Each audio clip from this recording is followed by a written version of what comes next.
ഈ വേനൽക്കാലത്ത് തയ്യാറാക്കാൻ പറ്റിയ നല്ലൊരു പാലപ്പത്തിൻ്റെ റെസിപ്പിയാണ് കേട്ടോ. അരി ഒരുപാട് നേരം കുതിർത്ത് വെക്കാതെ തന്നെ നല്ല സോഫ്റ്റ് ആയിട്ടുള്ള പാലപ്പം നമുക്ക് പെട്ടെന്ന് തന്നെ തയ്യാറാക്കി എടുക്കാം. ഇപ്പോൾ വേനൽക്കാലത്ത് നമ്മൾ ഓവർനൈറ്റ് മാവ് പുളിപ്പിക്കാൻ വെക്കുവാണെങ്കിൽ ഒരുപാട് അങ്ങ് പുളിച്ച് പോകും. അപ്പോൾ അത് ഒഴിവാക്കാൻ വേണ്ടി നമുക്ക് ഈ രീതിയിലൊന്ന് തയ്യാറാക്കി നോക്കാം. ഇവിടെ ഞാൻ 2 കപ്പ് അളവിൽ പച്ചരിയാണ് എടുക്കുന്നത്. അപ്പോൾ നമ്മൾ ഇത് അളന്നെടുക്കുമ്പോൾ ഒരു ഗ്ലാസ് അല്ലെങ്കിൽ കപ്പ് അളവിൽ എടുക്കാൻ നോക്കുക കേട്ടോ. എന്നാലേ നമുക്ക് കറക്റ്റ് മെഷർമെൻറ്റിൽ എടുക്കാൻ ഒക്കത്തുള്ളൂ. അപ്പോൾ അരി നന്നായിട്ടൊന്ന് കഴുകി വൃത്തിയാക്കി എടുത്ത് വെച്ചിട്ടുണ്ട്. ഇനി ഇതിലേക്ക് നമുക്ക് 1 കപ്പ് തേങ്ങയും 1 കപ്പ് ചോറും കൂടെ ചേർത്ത് കൊടുക്കാം. പിന്നെ ഇതിലേക്ക് ചേർത്ത് കൊടുക്കുന്നത് ഇപ്പോൾ എടുത്ത തേങ്ങയുടെ വെള്ളമാണ് കേട്ടോ. അപ്പോൾ തേങ്ങ വെള്ളം ഉണ്ടെങ്കിൽ മാത്രം ചേർത്ത് കൊടുത്താൽ മതി. ഇപ്പോൾ ചേർത്ത് കൊടുക്കുകയാണെങ്കിൽ ഫെർമെൻറ്റേഷന് സ്പീഡിൽ നടക്കും കേട്ടോ. പിന്നെ ഇതിലേക്ക് 1/2 ടീസ്പൂൺ ഈസ്റ്റ്, 1/2 ടീസ്പൂൺ മാത്രം ചേർത്ത് കൊടുത്താൽ മതി. പിന്നെ ഇതിലേക്ക് 1 സ്പൂൺ പഞ്ചസാരയും ആവശ്യത്തിന് ഉപ്പും കൂടെ ചേർത്ത് ഒന്ന് മിക്സ് ആക്കാം. ചിലർ ഈസ്റ്റ് ഉപയോഗിക്കത്തില്ല, അത് ആരോഗ്യത്തിന് പ്രശ്നമാണെന്ന് പറഞ്ഞ് ചിലർ ഈസ്റ്റ് ഉപയോഗിക്കത്തില്ല. പക്ഷേ കുറഞ്ഞ അളവിൽ ഈസ്റ്റ് ശരീരത്തിന് നല്ലത് തന്നെയാണ് കേട്ടോ. അത് ഒന്ന് ഗൂഗിൾ ചെയ്ത് നോക്കിയാൽ അറിയാം. ഇനി നമുക്കിതിലേക്ക് വെള്ളം ചേർക്കണം. അരി കുതിർത്തിട്ടില്ല, അപ്പം കുറച്ച് മാത്രം, അതായത് ഏകദേശം അരിയും ചോറും കൂടെ നിൽക്കുന്ന ലെവലിൽ മാത്രം വെള്ളം ചേർത്ത് കൊടുത്താൽ മതി.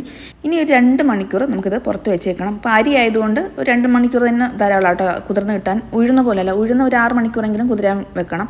പക്ഷേ അരിയാണെങ്കിൽ പെട്ടെന്ന് കുതിർന്ന് കിട്ടും. അപ്പോൾ 2 മണിക്കൂർ മതി കേട്ടോ. വൈകുന്നേരം ഒരു 5 മണിയായപ്പോഴാട്ടോ ഞാൻ ഈ അരി കുതിർക്കാൻ വെച്ചത്. അപ്പോൾ ഒരു 7 മണി 7:30 ആയപ്പോഴാണ് ഞാൻ അരയ്ക്കാൻ എടുത്തത്. അപ്പോഴത്തേക്ക് അരി എല്ലാം നന്നായിട്ട് കുതിർന്ന് സെറ്റായിട്ടുണ്ട്. ഒരു ചെറിയൊരു പുളിച്ച മണമൊക്കെ വന്നിട്ടുണ്ട് കേട്ടോ.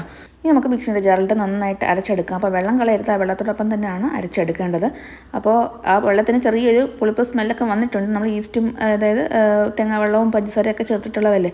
ഞാനിപ്പോൾ 2 തവണയായിട്ടാണ് അരച്ചെടുത്തത്. അപ്പോൾ ഒന്ന് അരച്ചെടുത്താൽ അപ്പോൾ നന്നായിട്ടൊന്ന് അരഞ്ഞ് കിട്ടത്തില്ല. അപ്പോൾ 2 തവണയായിട്ട് നന്നായിട്ടത് അരച്ചെടുക്കാം. ഇനി ഒരു മൂടി വെച്ച് ഒരു 2 മണിക്കൂർ കഴിയുമ്പോൾ തന്നെ ഇത് പതിഞ്ഞ് പൊങ്ങി വരാൻ തുടങ്ങും കേട്ടോ. അപ്പോൾ ഒരു 3-4 മണിക്കൂർ ആകുമ്പോഴത്തേക്ക് നന്നായിട്ടിത് പൊങ്ങി വരും.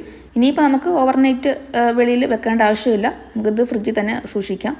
അപ്പോൾ ഇങ്ങനെ ഒന്ന് ട്രൈ ചെയ്ത് നോക്കുക കേട്ടോ. നല്ലൊരു അപ്പമാണ്, നല്ല സ്മെല്ലും നല്ല ടേസ്റ്റുള്ളൊരു അപ്പമാണ് കേട്ടോ. അപ്പോൾ ഒരുപാട് പുളിയില്ല, അതേപോലെ ഈസ്റ്റിൻ്റെ ഒരുപാട് സ്മെല്ലില്ല. കാരണം നമ്മൾ 1/2 ടീസ്പൂൺ മാത്രമേ ചേർത്തിട്ടുള്ളൂ. ഞാനിപ്പോൾ ഫ്രിഡ്ജിലാക്കിയിട്ട് പിറ്റേ ദിവസം രാവിലെയാണ് ചൂടാനെടുക്കുന്നത് കേട്ടോ.